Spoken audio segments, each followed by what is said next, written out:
24 թիվին շարունակում է աշխատանքը, տաղավարում այսօր իմ հյուրն է Հայ-Ակվե ազգային քաղաքացիական միավորման վարչության անդամ Արմեն Մանվելյանը։ Բարև ձեզ, պարոն Մանվելյան։ Բարև ձեզ։ Շնորհակալ եմ մեզ հյուրընկալվելու համար։ Ես եմ շնորհակալ հրավերին։ Մի քանի օր առաջ Հայ-Ակվեն դատախազություն դիմեց, որպեսզի քրեական գործ հարուցվի Նիկոլ Փաշինյանի դեմ, քանի որ նա խախտել է սահմանադրական կարգը եւ խառնվել է եկեղեցու գործերին։ Խնդրեմ ներկայացրեք, ինչ խնդիր եք տեսնում։ Հայ-Ակվեն նման գործառույթներ պարբերաբար է անում, որտեղ ցավոք սրտի գործող վարչախումբը պարբերաբար խախտում է գործող սահմանադրությունը։ Եվ քանի որ արդեն որերորդ հաղորդումն է հանցագործության ներկայացրել։ Սա տարվա ընթացքում երրորդն է հաղորդումն է, եթե չեմ սխալվում հանցագործության մասին, բայց այս անգամ ուղղակի այն այսչան ակնառու է այդ խախտումները, իսկ խառնվել գործող կրոնական կազմակերպության այն ամենախոշոր ազգայինի ներքին գործերի, սա օրենքով արգելված է։ Ինքը ինքնավար կառույց է եւ իր որոշումները ինքն է ընդունում ներքին կարգով եւ երրորդ կամ չորրորդ կողմը չի կարող խառնվել դրա մեջ, խոսալ դրա մասին, առավելևս պահանջել ինչ որ ներքին փոփոխություններ, առավելևս պառակտում մտցնել, իսկ հովանավորանքում ինչ որ կատարվում է այդ ամենը, սա այդ պառակտման փորձ է, քանդել եկեղեցի ներսից։ Սա էլ նկատենք էլի, այստեղ շատ կարևոր է հասկանալ, թե ինչու է դա արվում։ Սա ոչ միայն ինչ եք սպասում, արդյոք քրեական գործ կհարուցվի, դուք ինչ եք կարծում։ Ես խնդիրը հետեւյալում է, ամեն դեպքում իրենք դա վերցրել են վարույթ, պաշտոնապես դա մասին հայտարարվել է, արդյոք դա կհասնի նամուր քրեական գործ կհարուցեն, եւ մենք շատ մեծ կասկածանք ունենք, բայց մյուս կողմից էլ այս վարույթները, որոնք տալիս ենք ու մինչև վերջին ասում, մեկ այլ մեզ հնարավորություն են տալիս հետագայում, որ Հայաստան տեղ ունենա իշխանափոխություն, մենք ցույց կտանք, որ դատախազությունը կոնկրետ տվյալ դեպքում իր գործառույթը չի արել։ Եվ ունենալով հստակ փաստեր եւ ապացույցներ այն մասին, որ կատարում է սահմանադրական խախտում, կատարում են տարբեր Հայաստանի Հանրապետության օրենքների խախտում, ինքը իր գործառույթը չի իրականացնել, չնայած ունեցել է դրա մասին փաստեր, մենք այդ փաստերը ներկայացրել ենք եւ այդ փաստերի հիման վրա փորձել ենք պահանջել ենք, որպեսզի քրեական գործ հարուցվի։ Սա էլ է շատ կարեւոր, որտեվ այն բանից հետո իրանք հրաժարվում են գործ հարուցել, սա չի նշանակում, որ այսպեսով այն ավարտվում է։ Պետք է դիմել։ Հա, սա չի նշանակում նաև, որ չպետք է դիմել, որտեվ այն հետևանք չի ունենա այս ընթացքում, ասենք թե մինչև գարուն։ Հետագայում երբ փոփոխություններ լինեն։ Իշխանափոխություն, դուք կարծում եք, որ իշխանափոխությունը իրատեսական է։ Մենք կարծում ենք, որ ամեն տեսակի զարգացումներ իրատեսական են, հետեւաբար պետք է հատկապես այն դեպքերում, երբ որ կոպտագույն խախտում է տեղի ունենում, այդ բոլոր դեպքերը պետք է արձանագրել։ Առավելևս այդ արձանագրության հիման վրա դիմել դատախազություն, պահանջել քրեական գործի հարուցում։ Կառուցեն ավելի լավ, չեն հարուցի։ Սա ոնց ասած կկուտակվի այն իրենց, ասենք, մեղքերի մեջ, որ այն գործում են, եւ հետագայում դրա հիման վրա արդեն կարող են իսկապես քրեական գործեր հարուցել հենց այն դատախազության այն աշխատողների նկատմամբ, որոնք ունենալով փաստեր հրաժարվել են դա այդ գործերը հարուցել։ Բայց ամեն դեպքում Նիկոլ Փաշինյանը առանձնապես չի կաշկանդվում այդ հանցագործության մասին հաղորդումներով եւ շարունակում է եկեղեցու դեմ կամ կաթողիկոսի հեռացման գործընթացին միտված գործողությունները։ Նա մասնակցեց փաստորեն 2 անգամ հովանավորանքում այսպես կոչված պատարագին կամ արարողությանը, հիմա պատրաստում է Թալին գնալ։ Դուք հետևելով այդ 2 արարողություններին, որ տեղի ունեցավ, ինչ տպավորություն ունեք, հնարավոր է դա վերածվի մեծ գործողությունների, ինչպես Փաշինյանն է ասում, աղոթքով, հետո արդեն մեկնարկ տանք մայրաթոռում, թե ամեն դեպքում աջակցություն մեզ չեն ստանա։ Դե նայեք, հովանավորանքում տեղ ունեցածը եւ ցույց տվեց, որ առանձնապես մեծ ողջավորություն եւ աջակցություն դրան չկա։ Շատ քիչ մարդ է գնում, իրենց բոլոր չանց իրենց ամբողջ իշխանական ռեսուրսը դնում են, բայց դեպքերը եւ զարգացումները ցույց են տալիս, որ 1000, 1200, 300 մարդ է ինչպես այդ նկարահանումներն ցույց տալի, դա երբ մեծ թիվել եմ ասում, մաքսիմում մասնակցում։ Բայց խնդիրը դա չի, նայեք, խնդիրը այլ հարցության մեջ է։ Ասենք թե ինչի է այսօրվա քաղաքական վարչախմբին պետք սկսել այս պատերազմը ընդդեմ եկեղեցու, այսինքն դա ինչ է տալի իրեն եւ ովքեր են դրա հետևում կանգնած։ Ըստ որոշ աղբյուրների սրա հետևում կանգնած են նաեւ միջազգային տարբեր կառույցներ,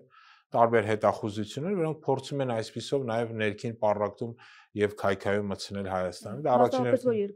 առաջին հերթին Թուրքիայի հետախուզական ծառայություններն են, դա իսրայելական հետախուզական ծառայությունն է Մոսադը եւ ըստ որոշ վերլուծաբանների այդ ամենի հետևում կանգնած է ասենց ասում ես ծրագրավորման հետևում կանգնած է նաեւ բրիտանական տարբեր հետախուզական ծառայություններ։ Ինչու՞ է եկեղեցին խանգարում։ Նայեք, իրենք տարբեր նախ եկեղեցին խանգարում է այս հիստերիskով, որտեղ հայաստանյան առաքելական Սուրբ եկեղեցին շատ մեծ ազդեցիկ եկեղեցիներից մեկն է աշխարհի, չէ՞, ինքը փոքր եկեղեցի, այսպես ասենք, ֆինանսական հնարավորություն, բայց բավական լրջագույն ազդեցություն ունի։ Եկեք չմոռանանք, որ մեր եկեղեցին ունի իր պատրիարքաները եւ Պոլսում եւ Երուսաղեմում։ Երուսաղեմի հայկական թաղամասը ամենախոշոր քրիստոնեական թաղամասն է, որը մինչև օրս վերահսկվում է հենց հայկական եկեղեցու կողմից։ Նկատեմ, որ բառացիորեն վերջին տարիներին Իսրայելի իշխանությունները ամեն ինչ անում են, որպեսզի հայերին դուրս մղեն այդ հայկական թաղամասից եւ ընդհանրապես դա վերցնեն իրենց վերահսկողության ներքո։ Նույնիսկ այնտեղ հարձակումներ են եղել, բախումներ են տեղի ունեցել, հայկական հայաստանյան առաքելական Սուրբ եկեղեցին վերահսկում է նաեւ Սուրբ Հարության տաճարը, սա ամենախոշոր ու ամենակարևորագույն սրբավայրն է աշխարհի բոլոր քրիստոնյաների համար, եւ բավականին ազդեցիկ է, ունի իր ազդեցությունը աշխարհի շատ երկրներում։ Հետաբար ոչնչացնել նման ազդեցիկ կառույցին, իհարկե սա բխում է թուրք, ասենց ասեմ, ադրբեջանական տանդեմի եւ այն քաղաքական ուժերի շահերից, որոնք այս ամենի հետևում կանգնած են։ Այսինքն սա գծագրված է նրանց կողմից։ Սա մեկ։ Կա նաև երկրորդ պատճառը, այն խնդիրները, որոնց Հայաստանը բախվում է, խոսքը հենց անվտանգային խնդիրների մասին։ Սա որոշ չափով նաև փորձում են ծածկադմփոլ անել գործողական վարչախումբը եկեղեցու շուրջ այս արհեստական աղմուկով։ Բառացիորեն, եթե չգիտեմ, գիտեք, այսօր մեկ ամսով կալանավորվել է կաթողիկոսի եղբայրը։ Հիմա կալանքի են տանում եղբոր տղային եւ այլն, այսինքն սա ոչ միայն հետապնդում է եկեղեցու դեմ, այլ փորձելով կաթողիկոսին հարվածի տակ դնել, այնք ուզում են ամբողջ այդ հիերարխիան վերևից ներքև քանդել։ Ասում են մաքրում են եկեղեցին, ազատագրում են եկեղեցին։ Ինչու այս հարցը այդքան օրակարգային դարձավ Փաշինյանի համար կաթողիկոսի կուսակրոնության հարցը եւ բերվեց օրակարգ անզիջում պայքարի մասը։ Դա սկսեց այն բանից հետո, երբ որ Ոմն Փաշազադե Բաքվում նստած հայտարարեց, որ մեր եկեղեցին խնդիր է, խնդրեմ է եւ սպառնալիք է տարածաշրջանի համար։ Դրանից մեկ օր առաջ Ամենայն հայոց կաթողիկոսը Շվեյցարիայում էր գտնվում, որտեղ խոսել էր Արցախահայության մասին, էթնիկ զտումների մասին, Բաքվի բանտում գտնվող հայերի մասին, մի բան, որ արգելված, որ դե Հայաստանի իշխանությունները չեն խոսում։ Եվ այս ամենը հանգեցրեց նա, որ հաջորդ օրը Փաշազադեն հայտնի հայտարարությունները, մյուս օրը հայտնի հիշում եք գրությունը վարչապետի աթոռին նստած անձի կողմից հայտնվեց, որ չգիտեմ ով ում հետ ինչ սեռական հարաբերությունների մեջ է։ Ու այս ամենից սա սկսվեց։ Այսինքն չկար դրա համար որևէ այլ պատճառ, գոնե ոչ եկեղեցին, ոչ նրա Ամենայն հայոց կաթողիկոսը ոչ մի քաղաքական պահանջ չէին ներկայացնում, երբեք դրա մասին չեն խոսացել, եւ քաղաքականության մեջ երբեք չեն եղել ոչ մի ձևով, բացի նրանից, որ այդ մարդիկ նաեւ Հայաստանի Հանրապետության քաղաքացիներ եւ ժամանակ առ ժամանակ նրանցից որոշ ներկայացուցիչներ, տվյալ դեպքում Բաքրատ Սրբազանը, Միքայել Սրբազանը իրենց իրավունք են վերապահում նաեւ կարծիք հայտնեն այսօրվա վարչախմբի նկատմամբ։ Բայց եկեղեցին միշտ այս առումով բավական չեզոք է եղել, դա էլ նկատի։ Բայց հարձակումը եկեղեցու նկատմամբ, հարձակումը եկեղեցական։ Այսինքն դրսից օրակարգ է սա, պարտադրված Փաշինյանին։ Նայեք, այս օրակարգը ձեռնատու է նաև գործող վարչախմբի, որը այսպեսով փորձում է իր խնդիրները դրանով ծածկադպոց անել։ Նայեք, Հայաստանում շատ վատ ներքին իրավիճակ է ստեղծել։ Բավականին կրիմինալացվել է Հայաստանը, օրինակ սպանությունների, հանցագործությունների թիվը աճել են անգամներով, եթե համեմատենք, ասենք թե 2018 թվականի համար։ Ամեն օր մենք լսում ենք սպանությունների մասին, երբ Հայաստանը այդքան վտանգավոր է, Թալանի հարձակումների գողության մասին, վերջերս նույնիսկ հաղորդագրություն եղավ այն մասին, որ հյուրանոցներից մեկն են Թալանը։ Իսկ մինչև մենք չենք լսել հյուրանոցի Թալանի մասին, բայց սա էլ կա։ Այսինքն գործող վարչախումբը իր ամբողջ ռեսուրսը ոստիկանական եւ այլն ուղղում է ընդդեմ քաղաքական գործիչների, ընդդեմ եկեղեցու եւ մարդիկ massայական հետապնդումների են ենթարկվում։ Այսինքն հետապնդումները այսօր Հայաստանում զանգվածային բնույթ են կրում։ Ձեր դրած լայքի համար, դրած ինչ որ գրության համար հիշեք, երկու փաստաբան է ձերբակալվել, առանց որևէ պատճառի։ Կոչուբայևին ընդհանրապես ձերբակալել ինչ որ գրության համար ամենագերծ ձևով։ Օրինակի համար Հայաքվեի մեր ընկերներն են Գյումրիում ձերբակալվել։ Նորից մենք փաստեր ունենք եւ այդ փաստերը ներկայացնում են մարդիկ ոչինչ չեն անում, ուղղակի մայթին կանգնած են եղել, եկել են մայթից տարել են, վիդեո կադրերը կան, նույնիսկ ձերբակալելու պահին դիմադրություն ցույց չեն տվել, բայց դա չի խանգարել գործող վարչախմբին 2 ամսվայով այդ տղաներին կալանքի տանել։ Այսինքն բոլոր հնարավոր անօրինականությունները արվում են, բայց նպատակը նորից եմ կրկնում, այն արտաքին քաղաքական խնդիրներում այն զիջումների քաղաքականությունը որ կա, այդ զիջումները ծածկադմփոց անել ներքին արհեստականորեն այսպես ձևավորված հատկապես եկեղեցու շուրջ եւ նաեւ ինչու՞ չէ ընդդիմադիր համայնքապետերի շուրջ ձևավորվող աղմուկներով։ Բայց առանձնապես մեծ թվով մարդիկ չեն հավաքվում, մենք տեսնում ենք արդեն երկրորդ անգամ, սա ինչի մասին է խոսում, որքանով կհաջողվի կաթողիկոսին հեռացնելու, ինչպես իրենք են ասում, գործընթացը, այդ սիրով հանդուրժողականությամբ հեռացնելու գործընթացը մեկնարկել։ Նայեք, կաթողիկոսին հեռացնելը անհնար է։ Սկսենք դրանից։ Ֆիզիկապես կարող են գնան ձերբակալել, տանել ինչ որտեղ պատվալում պահել, բայց հեռացնել կաթողիկոսը ինչից են հեռացնում։ Ինքը ընտրյալ օծյալ ամենայն հայոց կաթողիկոսն հեռացնել իրան հնարավոր չէ։ Միայն կալանավորելով կարող են նրան դա էլ չի բերի նա որ նրանք կհեռացնեն։ Ինչից են չեզոքացնում։ Ինքը շարունակելու են ուզում կալանավորեն, այսօր նաև խոսում էր մնալ կաթողիկոս որտեղ գտնվի։ Նաթան Սրբազանի մասին է խոսում, Նորից իրենք կարող են տասնյակ սրբազանների ձերբակալել, բայց դրանից իրենք չեն դադարում լինել այն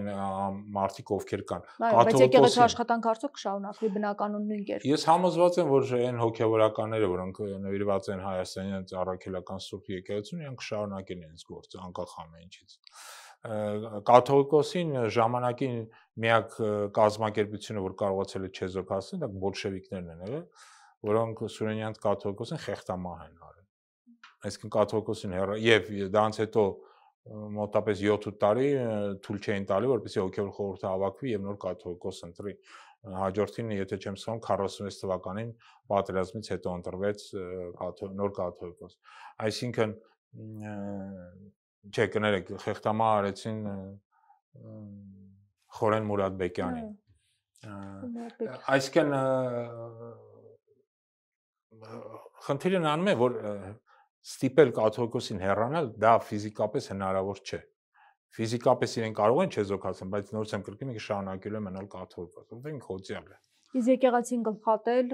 պառակտել, նպատակը դա է, եկեղեցին գլխատել, պառակտել, դե կարան ինչ որ փորձեր անել, նայեք, հաջորդի պատմության մեջ եղել են դեպքեր, երբ եղել են այսպես կոչված հակաաթոռներ։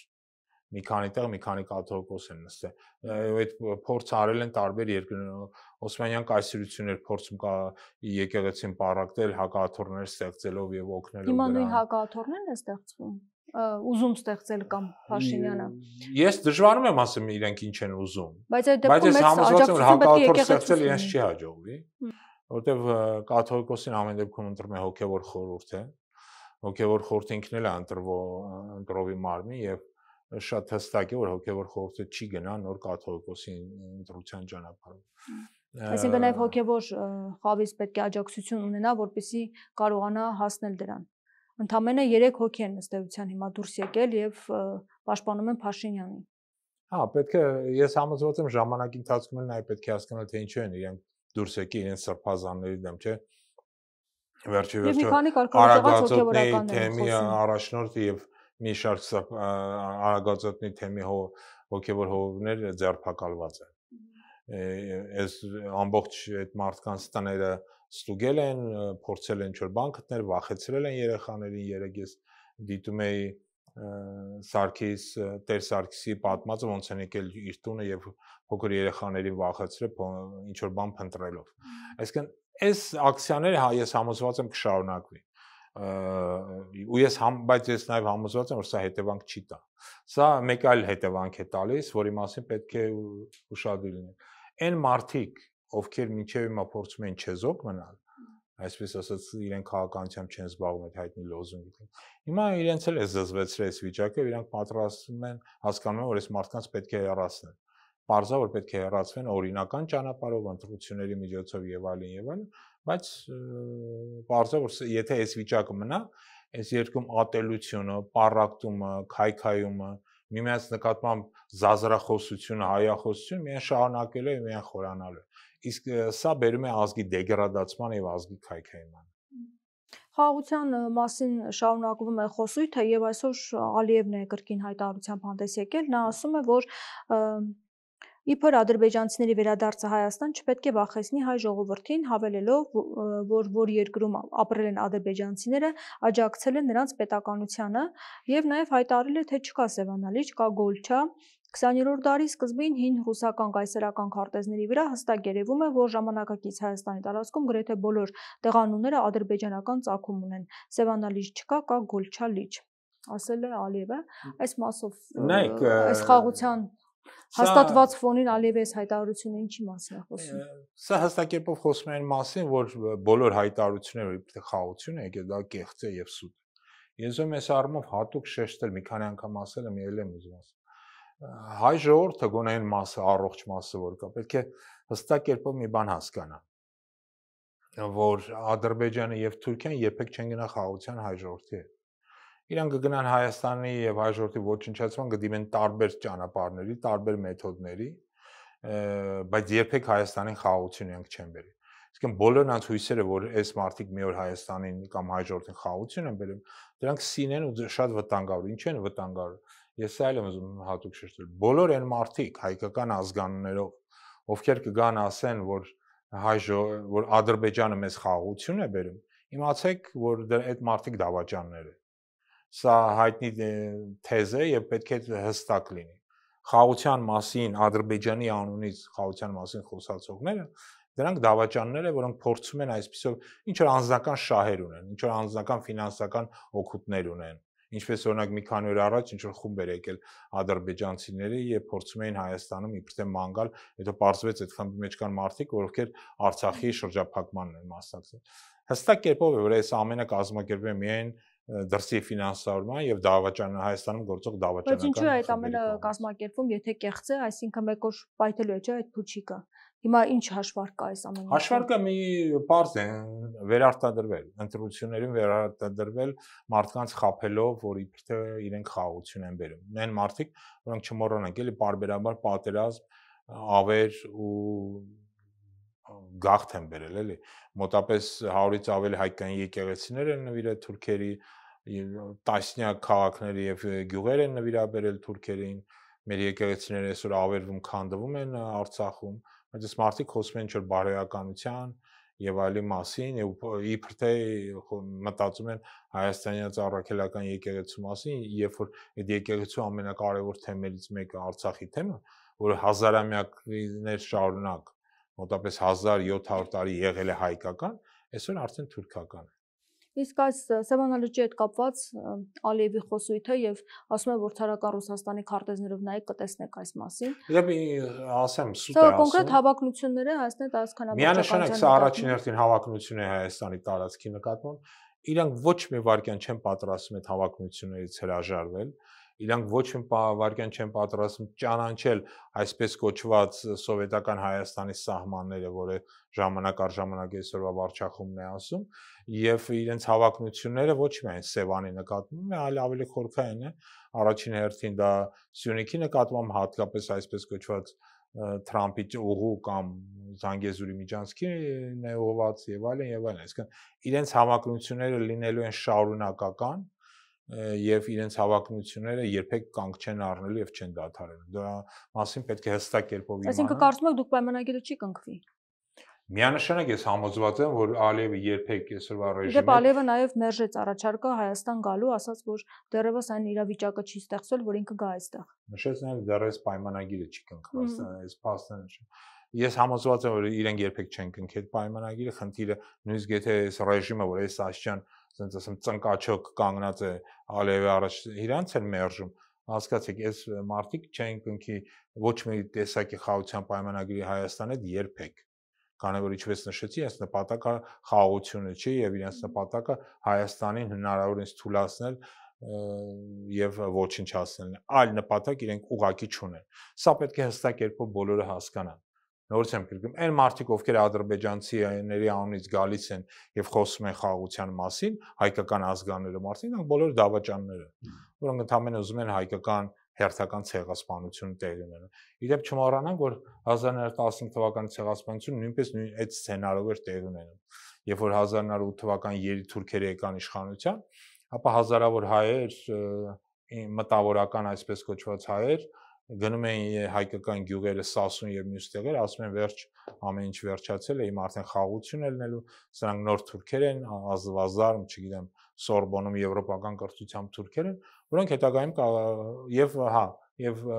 համոզում են, որպեսզի ֆիդայիները իջնեն սարերից եւ զենքերը հանձնեն։ Եվ ցավոք սրտի շատերը հավատացին դրան։ Թե ինչով այդ ամենը վերջացավ, մենք գիտենք։ Հիմա տեղի ունենում նույն սցենարը։ Բառացիորեն նույն սցենարը։ Այս այն նորից եմ գրում, այն մարդիկ, ովքեր Թուրքիայի անունից գալիս են ու խաղաղությունից են խոսում, այդ բոլոր մարդիկ դավաճաններ են։ Սա հստակ է ու սա պետք է բոլորը հասկանան։ Ամեն դեպքում Թրամփի ուղու հետ կապված նշվել էր, որ մինչև տարվա վերջ պետք է աշխատանքային խումբ կա եւ այս խումբ գա Հայաստան եւ այստեղ աշխատանքներ տարվեն։ Առասարակ սա ինչ ընթացք կստանա, աստորեն ընթացք որոշակի մենք տեսնում ենք, որ լինելու է։ Եվ ինչ է։ Ես դժվարանում եմ ասում սա ինչ ընթացք կստանա։ Միանշանակ է դա ասված չան, այս ծրագիրը ստացի, ապա Ադրբեջանը եւ Թուրքիան պաշտոնապես կարող են հավակնել Հայաստանի հարավի նկատմամբ։ Այսինքն այն ճանապարհը, որ դա անցնելու է, դա հստակ կերպով լինելու է իրենց հավակնությունների շրջանակում եւ ցավոք սրտի իրավական այն բաները, այն գործիքակազմը, որ այսօր կիրառվում է, դրա հնարավորությունը տալիս է։ Եթե դուք այդ փաստաթղթերը կարդաք, ապա այնտեղ խոսվում է, որ այդ ճանապարհը լինելու է ինչ որ անհասկանալի իրավական կարգավիճակով, այնտեղ շեշտում է, որ դա լինելու է հայկական տարածքում, բայց ինքը ճանապարհը այլ իրավական կարգավիճակ է ունենալու եւ ինչ որ երրորդ անհասկանալի ուժերի վերահսկողության ներքո է լինելու։ Բայց այդ ճանապարհը նաեւ շեշտում է հստակ կերպով լինելու է Ադրբեջանի եւ Թուրքիայի, ասենք ասեմ, կամ Ադրբեջան եւ Նախիջևան կապի համար, անխափան, անխոչնդոտ, ինչպես այնտեղ գրած է կապի համար։ Հետաբար եթե ասված չեն այդ ճանապարհը իրականություն դառնա, ապա Հայաստանը կսկսի կորցնել կամաց ժամանակի ընթացքում նաև վերահսկողությունը հարավի նկատմամբ եւ դեպի Պարսկաստան իր սահմանը եւ իր ուղիները կկորցնի։ Հետաբար այդ ճանապարհի իրականացումը այդ տեսքով ոնց որ տեղ է գրած կամ ոնց որ Ադրբեջանը պատկերացնում չի կարելի թույլ տալ եւ չպետք է այն իրականանա։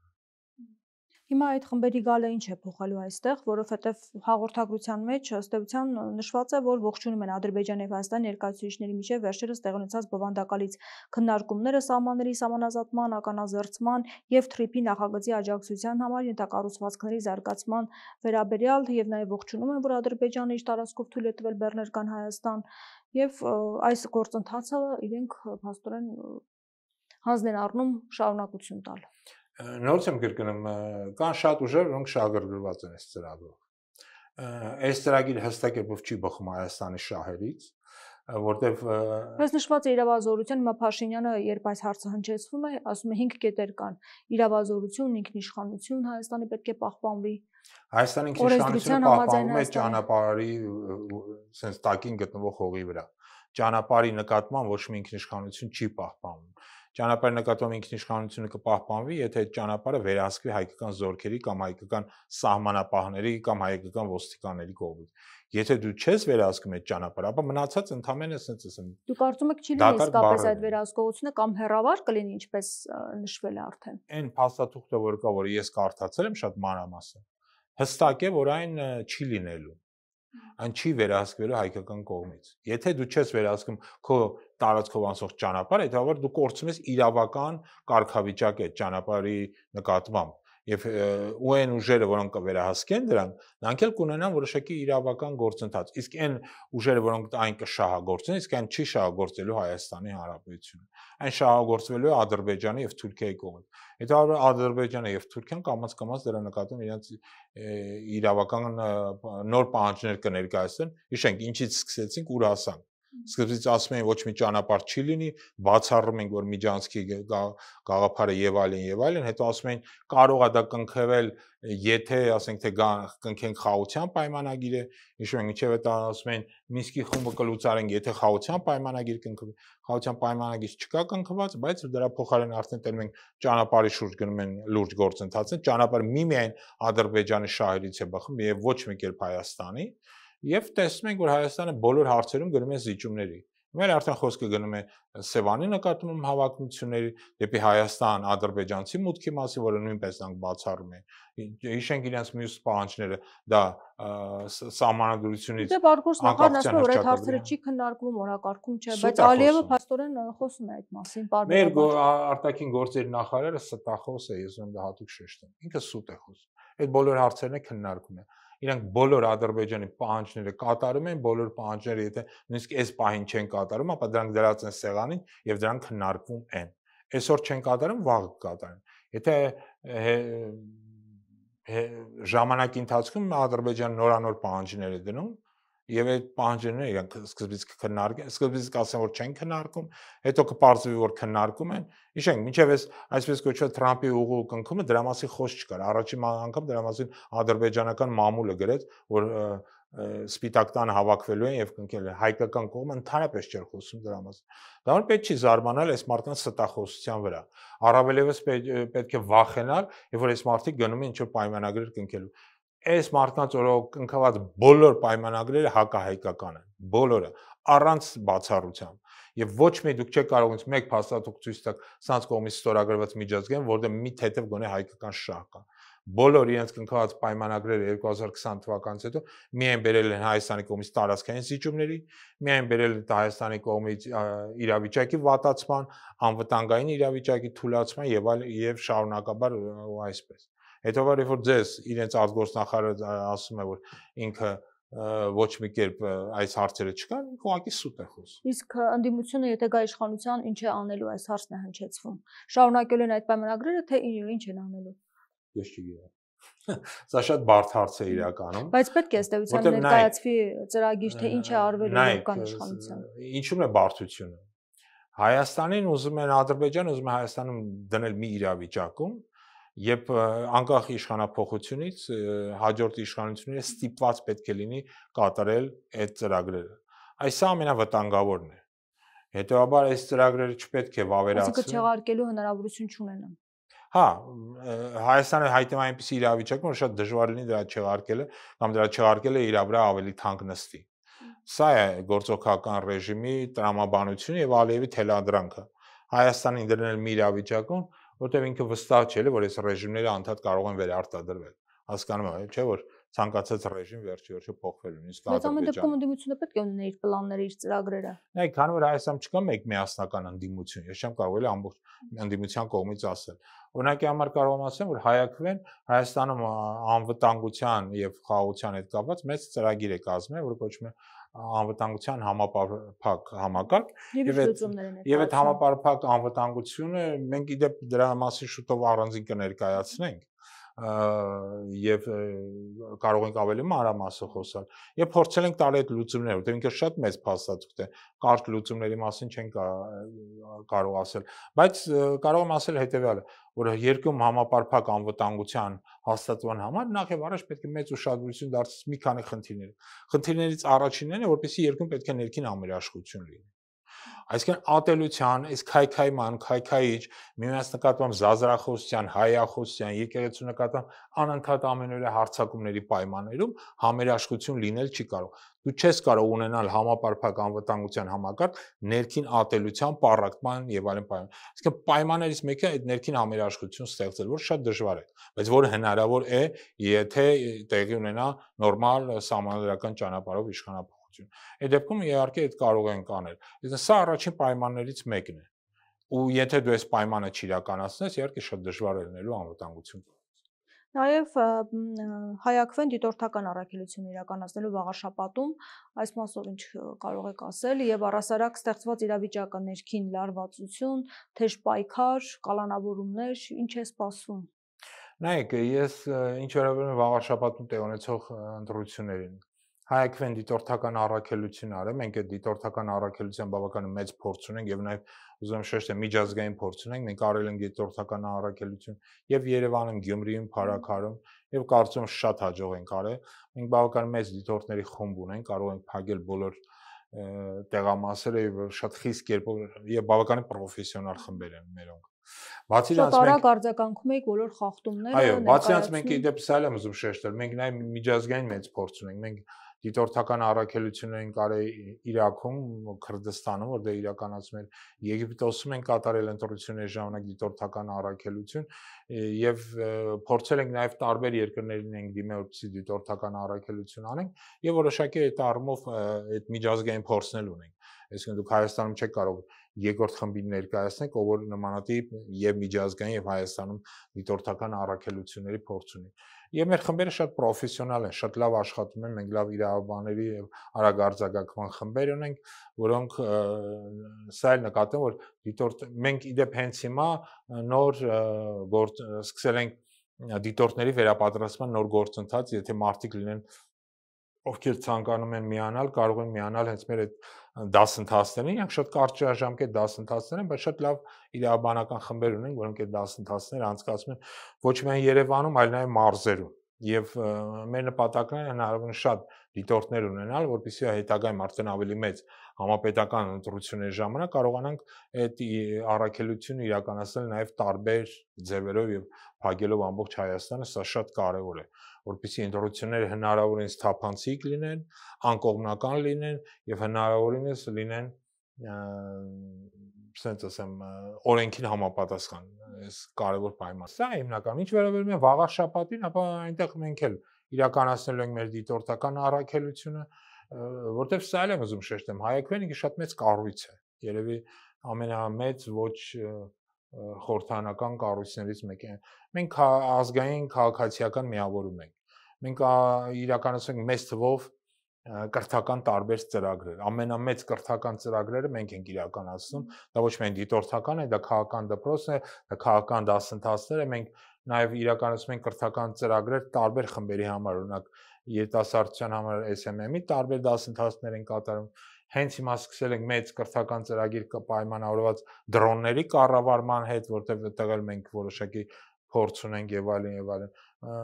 Եվ նմանատիպ տարբեր տիպի բազմաթիվ կրթական ծրագրեր ենք իրականացում եւ մեր առաքելությունը դանում ենք տեսնում, որտեղ մենք ուզում ենք պատրաստել մի սերունդ կամ ու դա ոչ միայն իդեպ ուղղված է երիտասարդներին։ Մենք նաեւ ծրագիր ենք սկսել իրականացնել կապված հենց մեր թոշակառուների հետ, աջակցություն թոշակառուների եւ որպեսզի պահանջելով թոշակների բարձրացում եւ այլն եւ այլն։ Եվ այս ծրագրերը նպատակ ունեն, որպեսզի մարդիկ հասկանան, որ տարբեր կազմակերպություններ եւ կառույցներ կարող են իսկապես մեծ թվով ծրագրեր իրականացնել մարդկանց կրթելու, մարդկանց պատրաստելու, ինչու՞ չէ նաեւ քաղաքական գրագիտությունը բարձրացնելու համար։ Գյումրու համայնքապետը կալանավորվեց, Մասիսի համայնքապետը կալանավորված է, Փարաքարի համայնքապետը սպանվեց։ Այս ամեն ինչը ինչի մասին է Բյուրեղավանի քաղաքապետի կասեցնել են նա գործունեություն, որ ելի ընդդիմություններ ներկայացնում։ Սա ընտրությունների նախապատրաստելու իրենց պատկերացման ձևերից մեկն է։ Իդեպ ուզում եմ մի բան հիշեցնել։ Էրդողանը ինքը նույն քաղաքականություն է վարում Թուրքիայի նախագահան։ Թուրքիան բոլոր համեթե բոլոր քաղաքապետները եւ ովքեր ընդդիմությունն են ներկայացնում, իրենք բոլորը ձերբակալված են։ Նույն Ստամբուլ քաղաքի ամենամեծ քաղաքի քաղաքապետն է ձերբակալված, որը նույնպես ընդդիմության ներկայացուցիչն է։ Այսինքն նոր ձերբակալություններ են սպասվում։ Ես համոզված եմ, որ ձերբակալությունները չեն դադարի։ Բառացիորեն ինչպես նշեցի, այսօր ձերբակալվել է կաթողիկոսի եղբայրը, որին ձերբակալել են նրա համար, որ վերջինս հրաժարվել է մասնակցել ինչ որ ցույցի, կանչել են ասել եկեք մեր ցույցին մասնակցեք, ինքը ասել է չէ, չեմ մասնակցի, դա համար իրեն ձերբակալել են կեղծ մատնության հիման վրա, այսինքն ոչ մի ապացույց չկա, որ իբր թե ինքը ինչ որ մի հատ ինչ որ մեկին խոչընդոտել է, բայց դա բավարար է, որպեսզի նրան մեկ ամսով կալանավորեն, հիմա քննվում է նրա տղային կալանավորման հարցը։ Այսինքն Հայաստանում գործում է այն վարչախումբը ավտոկրատ ռեժիմ է գործում, որը ցանկացածին կարող է կալանավորել առանց որևէ պատճառի։ Իսկ ընդդիմադիր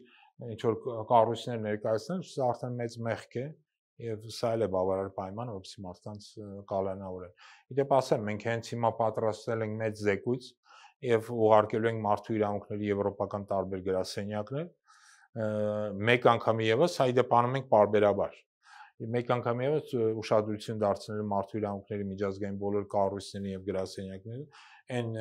իրավիճակին, որը տիրում է Հայաստանում, հատկապես ընդդիմության եւ եկեղեցու դեմ այս հայտարարված պայքարին։ Բայց Եվրախորհրդանի պատգամավորներն առանձնապես խնդիրներ չէին տեսնում, 1-2-ը այդ մասին խոսեցին։ Իդեպ ասեմ, Եվրախորհրդի պատգամավորների հետ մենք եւս հանդիպել ենք, առիթ ենք ունեցել հանդիպելու հենց Երևանում գտնվելու ժամանակ, որտեղ եւ ներկայացրել ենք, որ իրական վիճակը Հայաստանում։ Խնդիրն անում է, որ եվրոպական շատ պատգամավորներ ուղղակի չգիտեն Հայաստանում ինչ է կատարվում։ Բառացիորեն 2 ամիս առաջ մենք նույնպես Ֆրանսիայում ենք եւ Բելգիայում հանդիպումներ ունեցանք այդ երկրների մի շարք ընդդիմադիր հատկապես թեւը ներկայացնող ուժերի հետ եւ ներկայացրել ենք իրավիճակը, որ իրանք շատ դեպքերում զարմացած էին, չգիտեին Հայաստանում ինչ է Եվ կատարվում։ մեղավորությունը որ չգիտեն։ Ես կարծում եմ առաջին հերթին մեր խորհրդանական ընդդիմության մեղավորությունն է, որը շատ մեզանից ի տարբերություն է շատ ավելի մեծ կապեր ունի Եվրոպայում եւ պետք է։ Բայց իսկապես տեղյակ չէին, թե գոնե այդպես է ներկայացում, ինչպես է լինում, որ մի քանի պատգամավոր տեղյակ են, քննադատում են, բարձրաձայն խոսում են խորհրդանում այդ մասին, մնացածները տեղյակ չեն։ Չգիտեմ ինչպես է տեղ ունենում, բայց փաստորեն մեր հանդիպումներն էլ են ցույց տալի, որ շատերը տեղյակ չեն ինչ է կատարվում Հայաստանում։ Դե Հայաստանի իրանց ուշադրության տենց կենտրոնում չի, այսինքն հիմնականում իրանք ուկրաինական մնացած կամ Իսրայելում Գազայի խնդիրն է իրենց ավելի հետաքրքիր եւ սա էլ է նաեւ պատճառներից մեկը, որ Հայաստանում ինչ որ կատարվում է Հայաստանում, որ տենց առանց արձագանքի մնում։ Հարկավոր է այս ուղղությամբ շատ ակտիվ աշխատել։ Եվրոպական ուղղությունը շատ կարեւոր է մեր համար։ Եվ մենք պետք է աշխատենք տարբեր կառույցների հետ, ցույց տանք իրական իրավիճակը անկախ նրանից, նրանք ոնց են տրամադրված այսօրվա վարչախմբի կամ նկատմամբ մենք պետք է այս զեկույցները պարբերաբար պատրաստենք ու ուղարկենք ցույց տալ թե ինչ խայտառակ վիճակ է Հայաստանում հատկապես մարդու իրավունքների պաշտպանության գծում։ Շնորհակալ եմ զրույցի համար։ Ես եմ շնորհակալ հրավերքի համար։ Զրուցակիցս Հայ Ակվե ազգային քաղաքացիական միավորման վարչության անդամ Արմեն Մանվելյանն էր։ Շարունակեք մեզ հետևել, կհանդիպենք։